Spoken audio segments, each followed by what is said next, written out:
Hey there, welcome to the Dare to Begin Small and Mighty podcast, episode number 41. Today I'm going to share with you about how I released my gym membership and the goodness that followed out of that, and how I've been learning and improving my relationship with money. It's a great episode today. It's a bit of a rabbit hole, but it's a good one. I'm super excited to jump into it with you, so let's get to it.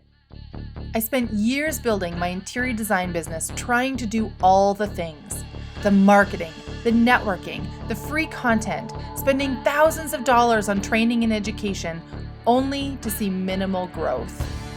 After years of frustration, I finally started to ask, what am I missing? I had the systems in place for powerful growth. I had amazing clients. I had determination, drive, and commitment to spare. And yet, I wasn't seeing the success I desired. What if business is not about the doing?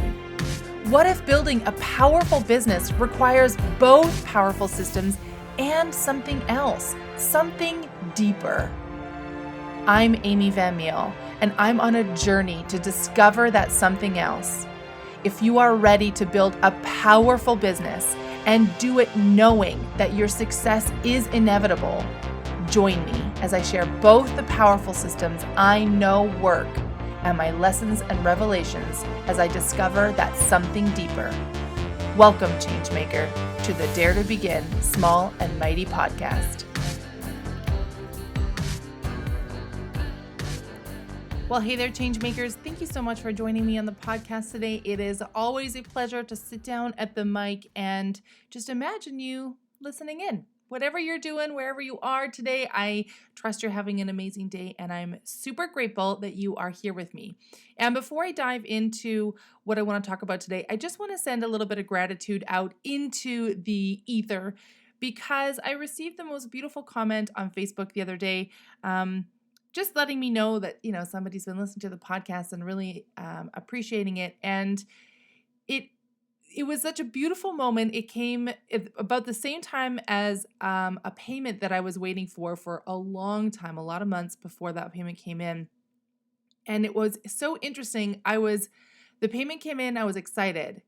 And when I saw this comment, I was just overwhelmed with gratitude. It meant so much more to me than any amount of money, than anything else that happened that day or that even happened that week. It was just a wonderful, wonderful way to affirm to me that I'm moving in the right direction. And sometimes we need that, right? When we're starting something new, whether it's a new business or a new job or you're learning something new, it's good sometimes to have that little bit of affirmation.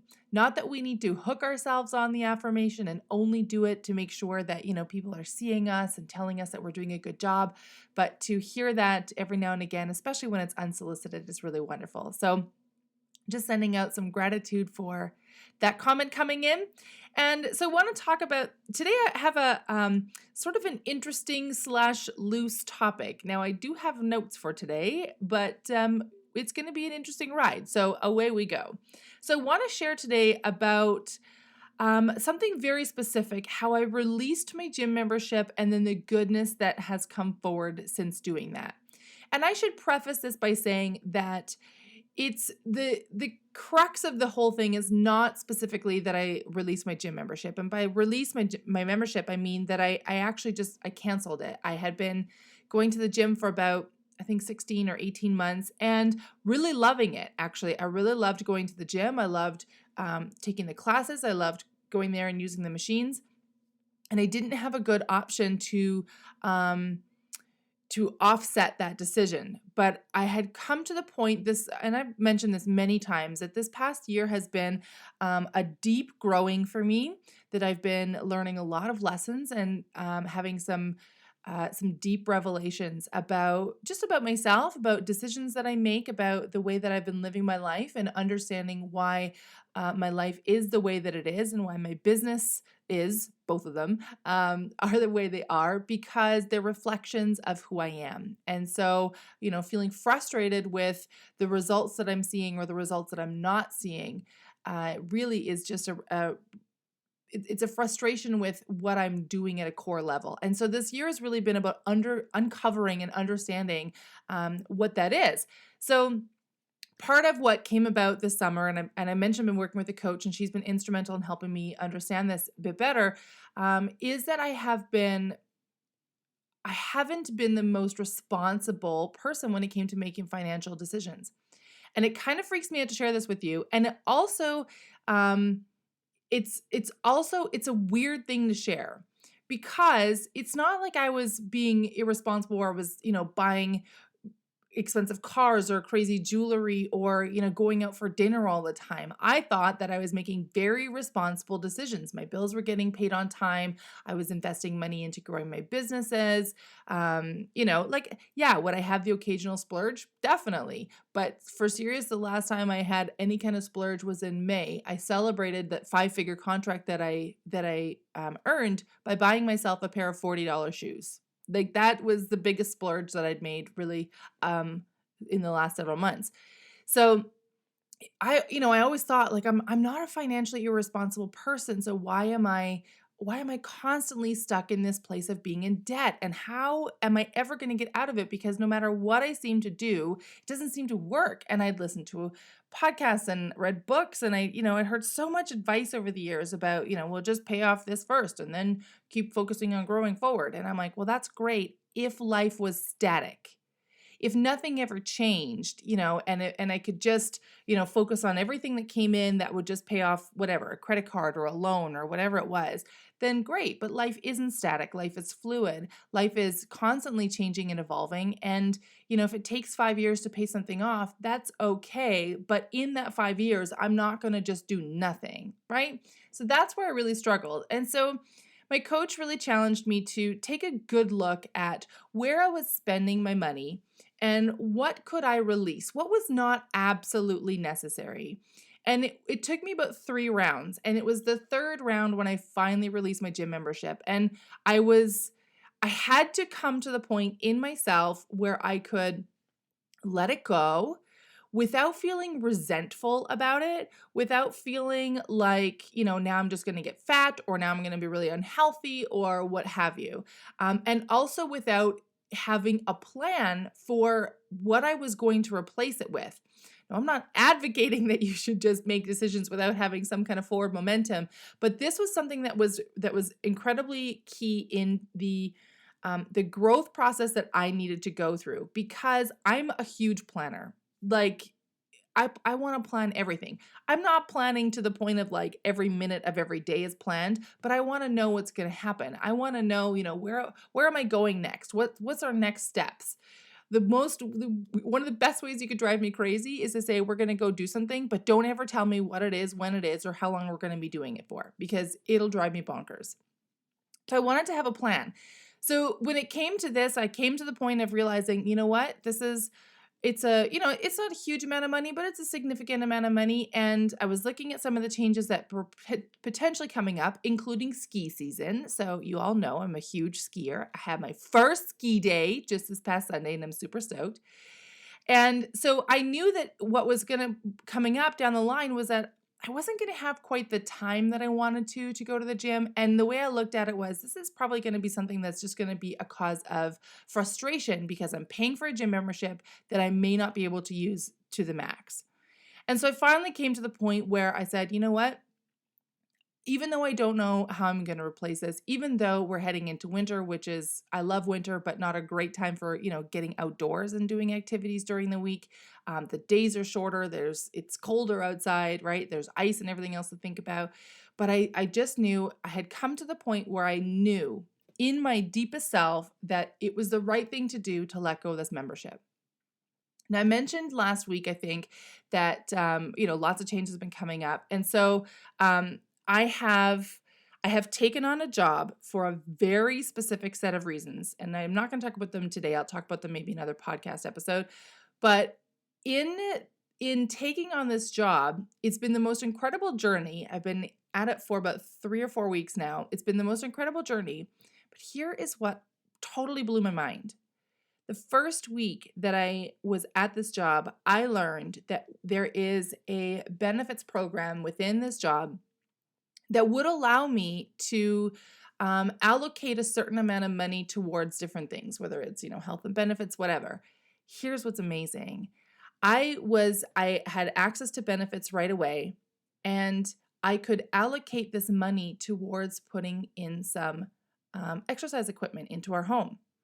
Now, before I started the job, I had been thinking about, getting a treadmill, and I'm like, okay, how can I afford a treadmill? What's that going to look like? And then when this benefits came up, I'm like, oh my goodness, I could buy a treadmill with this. That would be amazing. Then I could have it in the basement and I could just use it whenever.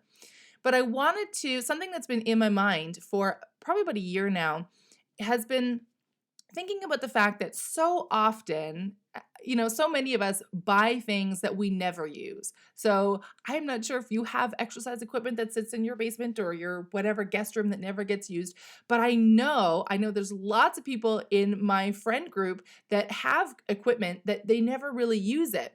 And so I thought, you know what? Before I go out and buy a brand new treadmill, I'm going to put out a call on Facebook and see if somebody, and I wanted to be very specific, had a good treadmill, because I had been given one a few months ago that didn't work at all. I'm like, well, that was just a waste of time and energy.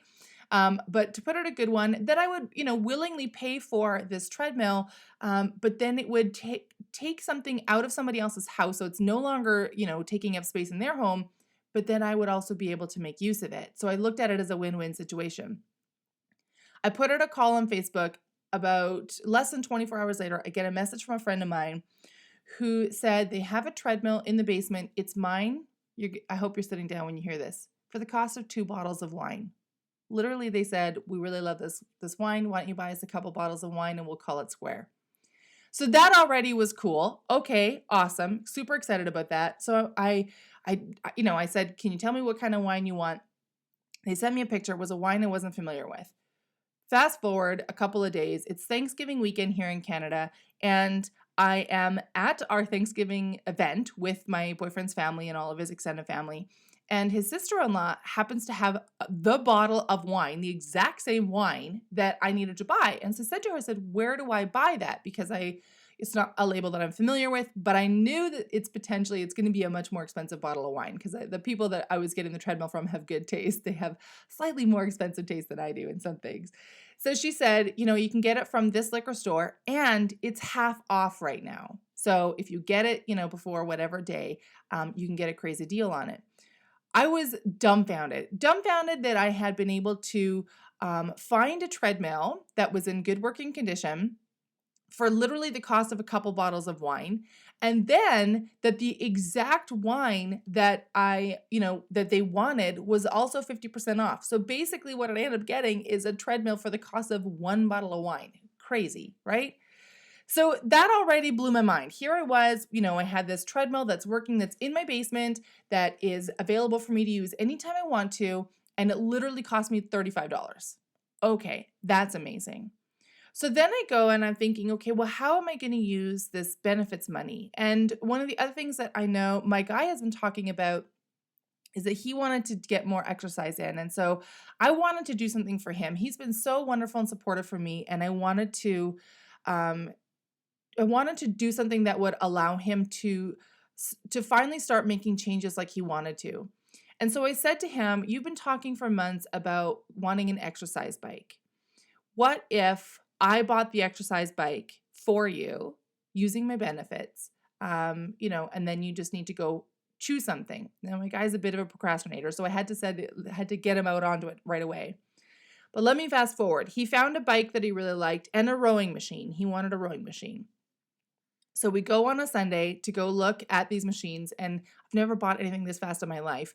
I thought we were going to go have a look, and before I knew it, in 45 minutes, we bought 2 machines and we're putting them in the car. So that was crazy. But he found a bike that he really loved, and the bike and the rowing machine came exactly in the budget that I had for my benefits.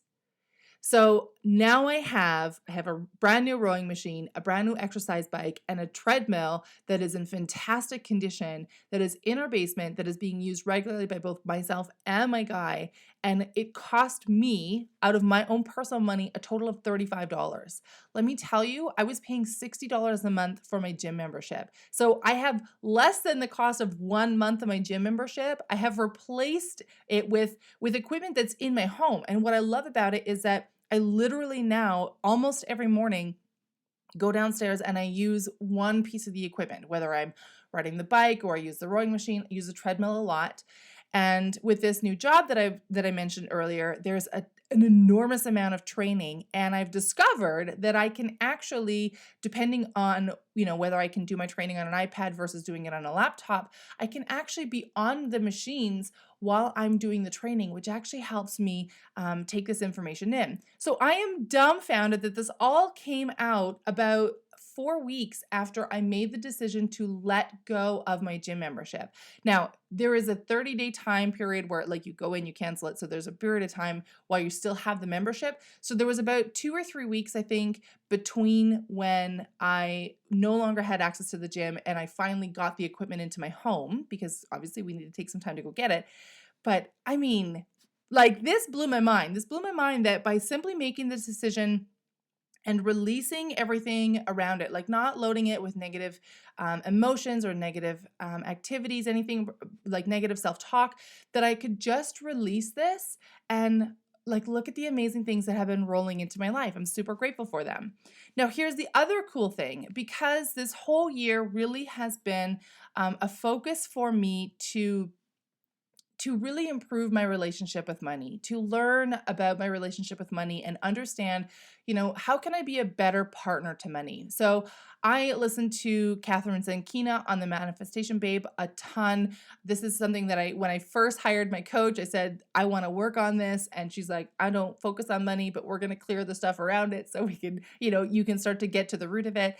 And so really this year I've been focusing on understanding my thoughts, my beliefs, my patterns, habits around money, and beginning to heal that. So in the same vein as, releasing these costs that are not really serving me at the time, including that gym membership, and, looking at how beautifully all of a sudden the universe provided this, like, it's beyond my imagination to when I go downstairs and I look at this equipment, I'm just like, how did this happen? Like, I had no idea this was even possible 2 months ago. And here I am using this equipment on the regular, and my guy is using the equipment on the regular. And I'm blown away by it. The other thing that I have started practicing, in one of Manifestation Babe's podcasts, she talks about, it's something around, releasing debt. And so she gives a reframe that, we're not calling it debt, but we look at it as leveraged money. And when you look at it as leveraged money, what she's saying, what Catherine Zakina is saying, that you have been, whether it's credit card, money on your credit card, or a loan, or, whatever it is, if there's money that you are owing back somewhere, where we would traditionally call that debt, and where, financial people would look at that's debt, those are liabilities. We now are reframing that to look at it as leveraged money. And so leveraged money, when you leverage something, what you're doing is you're using something to benefit a future possibility. So instead of thinking that, you're stuck in this debt, or it's just this bad thing that you just like, oh, I just want to get rid of it, I just want to get out of it.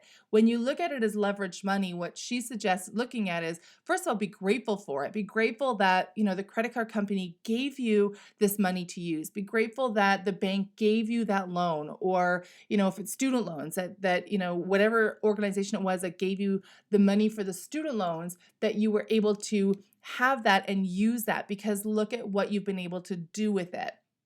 So, the first thing is to really bring gratitude to the fact that it's come into your life and allowed you to use it. So that was a big reframe for me right from the start, to look at this, the money that I owed, and not feel a whole bunch of crap about it, not feel negative about it, or down about it, or guilty about it, or anything like that, or resentful for the fact that I owed it. And then of course, interest is accruing on all of it, like not feeling resentful for that. That was a big thing. And then the other thing that I've been doing is, so she recommends tracking it, and tracking what get a solid example right now of what you have owing, and start tracking it as you pay it down. And I'll link the podcast in the show notes, the Catherine Zankina's podcast. You can listen to her episode in full, because I don't want to go into everything that she covered. But here's the beautiful thing about it.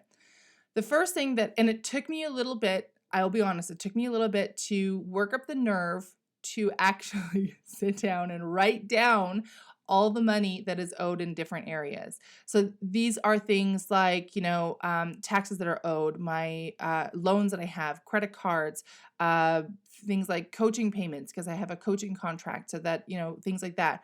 Anything that is basically leveraged money. So not looking at bills, not the monthly bills like your phone bill or your energy bill or whatever else, but things that are actual, that once they're paid off, they're done, right? So it's money that you've used or borrowed or are somehow contractually obligated to pay back, that once it's paid off, it's done versus an ongoing expense.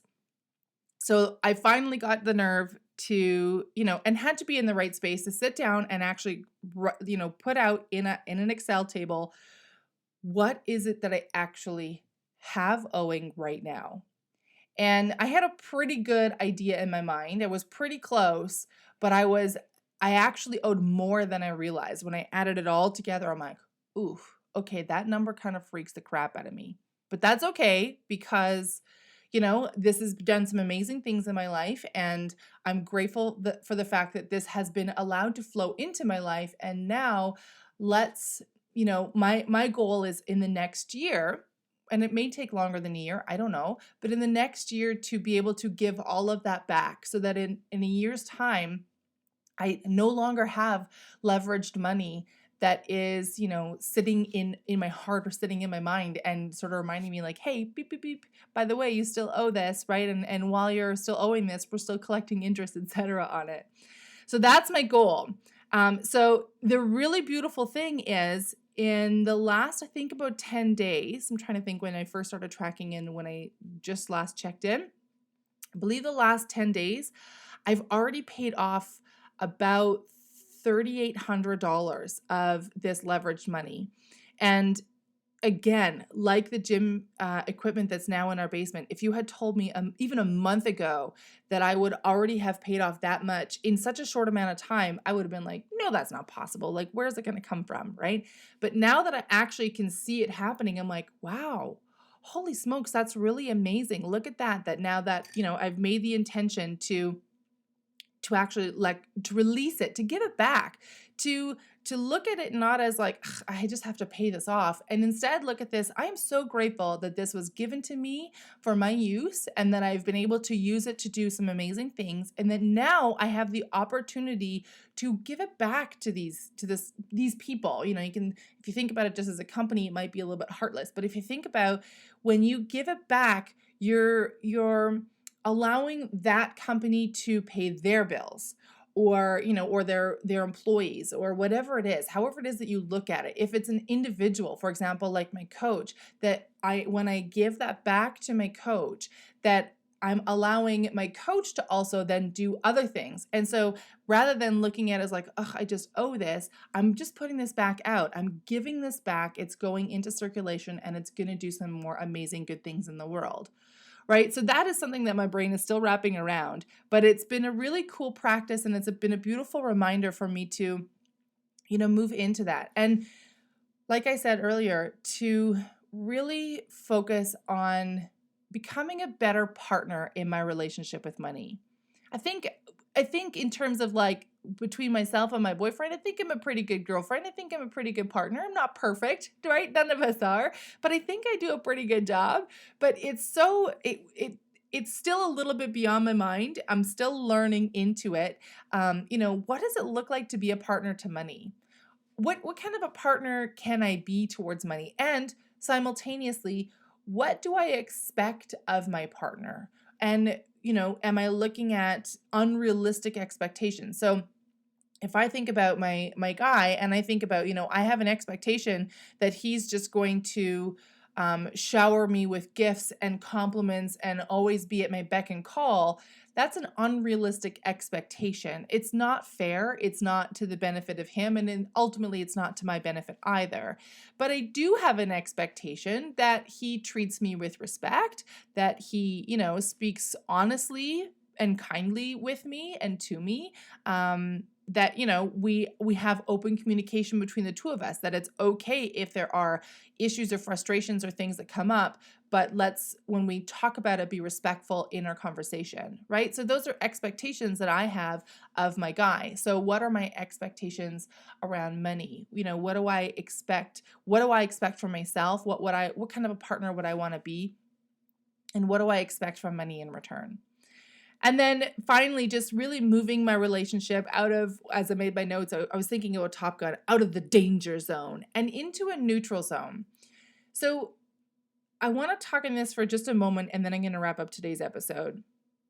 We often, let me rephrase, I tend to, and I'm sure I'm not the only one, which is why I'm tempted to use we, I often want to go from this really fucking sucks to, okay, this is amazing. I'm living my best life. Things are fantastic. Let's keep having the goodness flow forward. And not necessarily thinking about or wanting to actually move through the stages between. So one of the things that I have been learning over the years, and it's really come to the forefront of my awareness, I would say in the last year, thanks to people like James Wedmore and Brooke Castillo who talk about this, that the goal is not to be happy all the time. It's, we're sort of looking at like a 50-50 split, but it's, even if you're not happy, it doesn't mean that you have to be down, right? So you can be not sad and you can be not ecstatic and be okay, right? You're sort of in the neutral zone. So all along, I kept thinking, boy, if I could just move my money into like, where I'm just this wealthy millionaire and I don't have to worry about it anymore. And it's just, I could do all the amazing things that I want to do in the world and, have the impact that I want to have in the world. That's where I've been thinking constantly, I need to get to there. So I'm looking at where I'm now, or where I have been, and feeling really crappy about where I have been, and looking at where I want to be and like, how do I just get there? And ignoring all the steps in between, ignoring the growth that happens in between, because that's where all the beautiful stuff really happens, is the in-between parts, right? So things like releasing my gym membership and opening myself up to abundance flowing into my life in ways that are not necessarily monetary, right? Like I look at that equipment in the basement, and one could make an argument to say, well, Amy, money bought it. It did. But the truth is that very little of that money was required from me, right? So my job allowed for the purchase of those two other pieces of equipment, and I didn't pay outright for the treadmill. I paid for a little bit of wine, and that barter across was basically what allowed for the treadmill to show up. And so, not looking at this, it has to be this A or B kind of a thing, but like, okay, let's not focus on I just want to have the most amazing outcome ever. And this is true for money, this is true for your business, this is true for anything in life that you're doing. Not just focusing on it has to be this good amazing thing and I can't wait until I get there, but also looking at, okay, let's acknowledge where we are right now, and maybe that's a really shitty place. And that's okay. And it's okay to actually acknowledge it and say, I really fucking hate being here. It sucks. It's no fun. I don't ever want to come back here again. And I want to get out of here as fast as I possibly can, right? It's okay to acknowledge that. And then in that acknowledgement, begin to move forward. Begin to take what at first seems like the most impossible steps. Like when you go swimming and then you get out of the pool and like you feel like just this like 400 pounds because you've been so used to the buoyancy and every step feels hard. It might feel like that for a little while. But the goal is not necessarily to go from I feel really crappy to I feel really amazing, but let's go from like I feel really crappy to okay, this isn't ideal, but it's not the end of the world. We can work it out, to eventually getting into like, you know what? I feel totally cool. Feel really calm. Not super excited about it right now. It's not like I haven't achieved what I want to achieve, but I'm also not freaking the frack out every single day. So my focus now has been, and my awareness has been becoming around moving my relationship with money specifically out of the danger zone, out of that negativity, out of this like, why don't you want to hang out with me kind of feeling, into a more neutral zone where it's just like, okay, let's start this whole dating process again. maybe I've made some incorrect assumptions about you. And so that has, between those assumptions that I've made and the beliefs that have been programmed into me, I've created a relationship that hasn't been beneficial to both of us. And that's not really ideal. So, let's move into a neutral zone and say, okay, if everything is on the table, if everything's, open and possible, what could it look like? What could I do to be a better partner? What would I expect out of my partner, right? We just talked about that. What are the things that that now that I've moved out of that intense negativity, maybe I've realized a few things. Maybe there has been awareness brought to a number of things that there wasn't awareness before. And so in anything, and this episode has been specifically talking about money because that's really been the journey that I've been on this month or this year. But you can look at that at anything in your life. So if you are starting a business and you're in that startup phase, which is really friggin' hard. I totally get it. I've been there. I'm still in it with this business, and there are days where I'm just like, what the hell am I doing here? Who's paying attention to what I'm doing? Who cares if I show up and, try to put out good content or try to make a good Instagram post or hell, show up showered and clean, right? Who cares? We want to move out of that into like, okay, you know what? Maybe it's not ideal. We haven't reached our final goal yet. There's still a million miles away from where I am now to where I want to go. But it's, allowing that process and being okay to move through those zones and move out of the negativity and into the neutral zone and eventually continue moving up. And the really cool thing, and I'm going to leave this with you, my coach mentioned, I realized that after we had done a bunch of clearing, that when something else would come up, I wouldn't drop down into this deep negative space that I would in the past.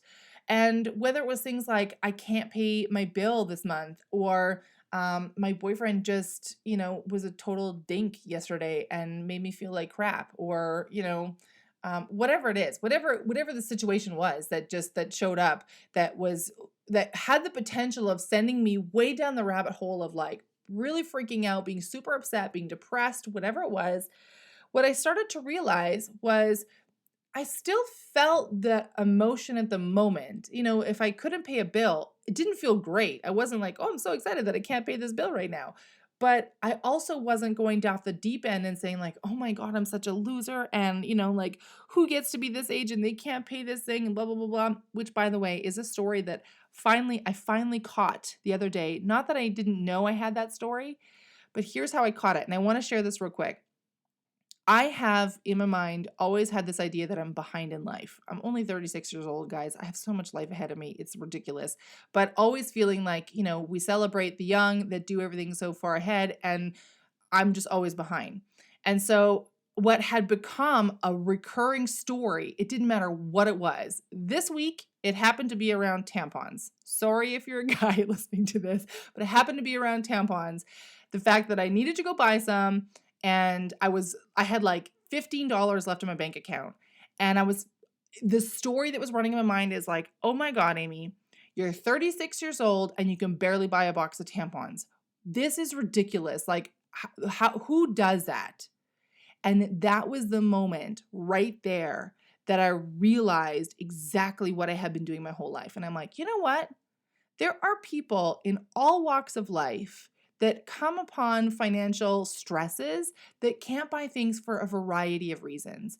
There are people who are, 80 or 90 who can't afford to do certain things like this. There's no reason for me to be flogging myself and, using this as an excuse to say like, you're just this total loser. Like, no. Okay, so maybe things aren't ideal right now. That's okay. And I changed that in that moment. And let me tell you, it was a few days later that everything else really shifted, but all of a sudden I let go of that story, and that was just really amazing.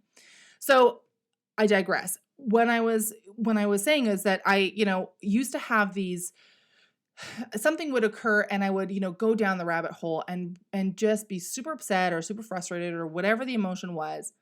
And then I have to climb my way back out. And after a few months of coaching, I suddenly realized that even though the events were still occurring and I was still feeling those emotions, I wasn't going down into the depths.